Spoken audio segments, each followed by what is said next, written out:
Want to review everything you've bought in the Walmart app? It's quick and easy. The first thing you want to do is open the Walmart app on your phone. If you don't have this app, you can download it from Play Store or App Store.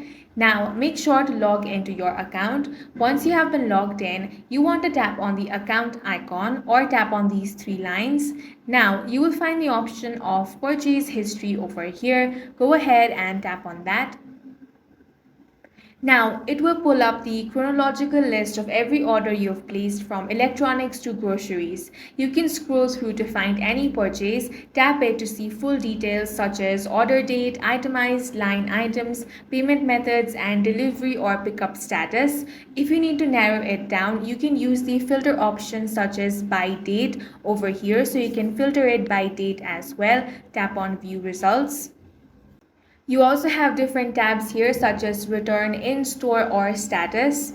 You can also tap on the view receipt option on any order to get a printable PDF or email it to yourself for expense tracking.